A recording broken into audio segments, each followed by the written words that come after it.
I joined in the early 80s. My first station was in Pearl Harbor, and I provided mostly secure voice satellite communications around the Pacific Theater. So they had me running here and there, look for this aircraft, this tail number, go to Midway, go to Kwajalein, go to Johnson's Atolls. Other trips were a little more interesting, body hunting mission. And they told me I was in Laos, but we didn't have iPhones back then, so who knows? And then I volunteered for submarines, and I had to leave Hawaii. I hated that, but I went to the USS El Mendo Rivers, a fast attack submarine out of Charleston, South Carolina.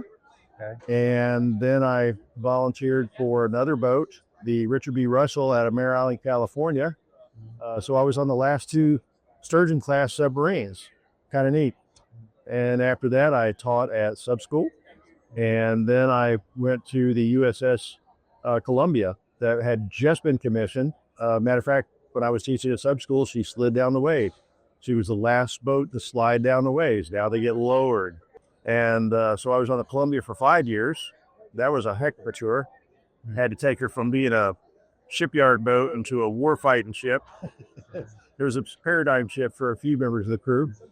And then I became a detailer back in Memphis, Tennessee, where we write orders for distribution to personnel around the world. And that was a human resources challenge, but it was fun. I enjoyed it.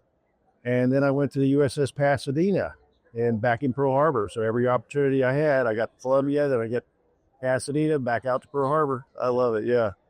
But after that, they kicked me out for, they call it retirement, but, old age. And now you're inspect subs now, right? Yeah. As soon as they kicked me out, I started looking at job opportunities. It was 2008, and I thought, this economic problem we're having right now, I was going to be challenged. But I had job offers from all over, 3 nuclear power plants on the mainland, a bank in Texas, even the torpedo intermediate maintenance activity in Westlock at Pearl Harbor. They wanted me too. And it's all because of my background in production, my exposure to nuclear power, do's and the don'ts, my exposure to weapons, HE, what to do, what not to do around it. But I ended up working for SubPac again. So I'm currently the material maintenance management representative in Pearl Harbor. So you and I met, I think, in 2019. About that. We had something in common. We knew a guy named Sterling Kale. Tell us about Uncle Sterling and your friendship and your relationship with him. Oh, Sterling, I can't add to the stories about him. You look at his interviews on YouTube or your channel, I couldn't add to anything. That uncle, that aunt, Right. that doesn't mince words, and they tell you how it really was and how things really are. You meet people like that, and you need to be the sponge and take in the life skills. Yeah. And I always enjoyed that when I was a little boy. I enjoyed listening to the former military people that have become doctors and lawyers and sheriffs and farmers and stuff like that. They did not mince words. They shared stories. So they influenced, just like Sterling, my choices as an adult. But it was a treat to know him. He was funny. He was sharp. Right up to the ends, although he was physically tired, body gave out, but he was still there. It was still Sterling, and it was just a pleasure to be around him. Tell us his traditional catchphrase, if you will, when he's signing books for the visitors and all that. He had a few catchphrases. Right. The one that really I think is special and a lot of people don't know is every time we went up or down his driveway in his seat elevator, he always began with a prayer. Always began with Hail Mary, full of grace.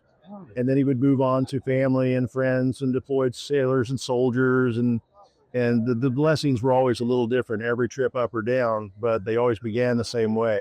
And on his house, just for the record, he overlooked Battleship Row, right? Oh my gosh, yes. He was up in Aya Heights, and his house was there before it became flooded with more housing.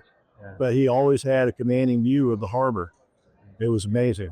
So how about the park, though? He always had a catchphrase that made visitors kind of like, oh, I giggled sometimes. The visitors loved him. He was quite the celebrity. I mean, beyond the fact that he was a Pearl Harbor survivor and a veteran of World War II, Korea, Vietnam, beyond all that, he had a personality about him that was infectious.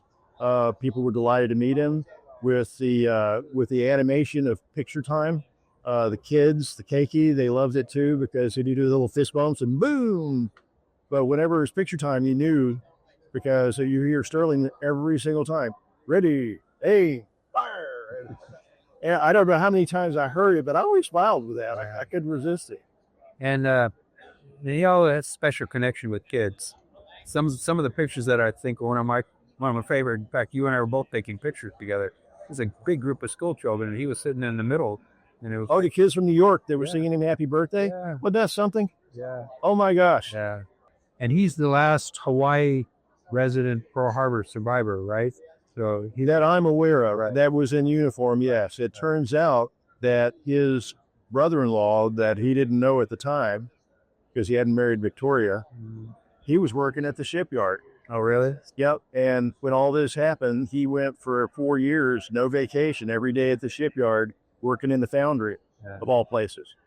Yeah. There's a certain sadness that we are only the greatest generation, especially the Pearl Harbor survivors. They are slipping away quickly.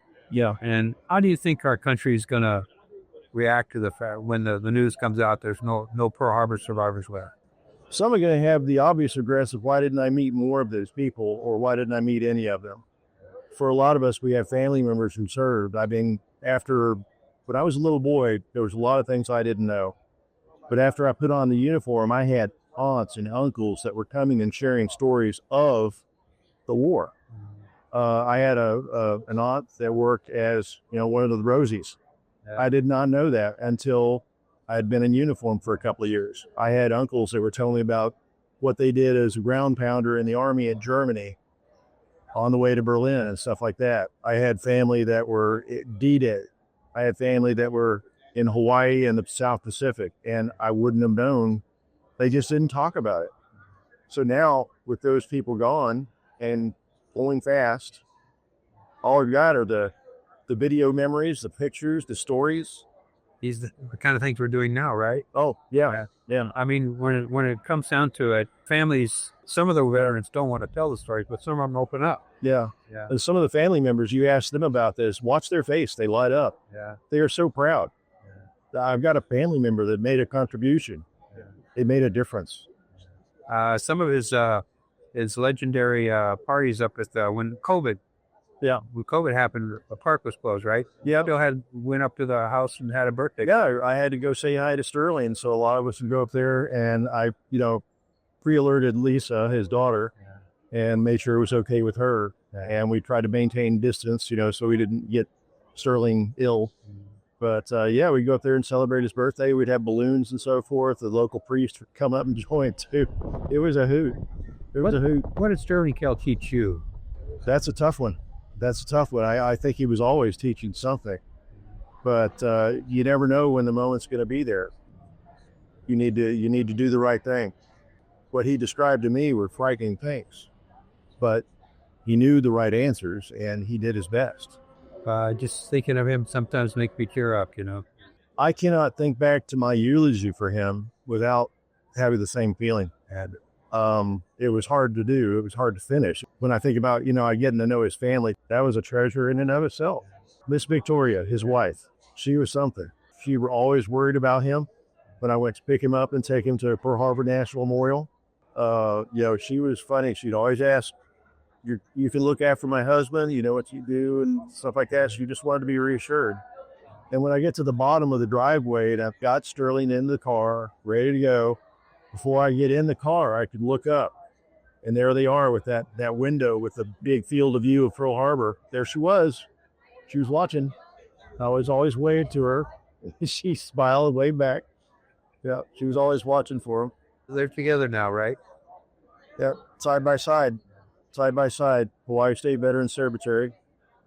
Commanding view there, too. Well, thank you for your time. Thank you. Thank you for your service, and thank you for your friendship. Sure. Yeah.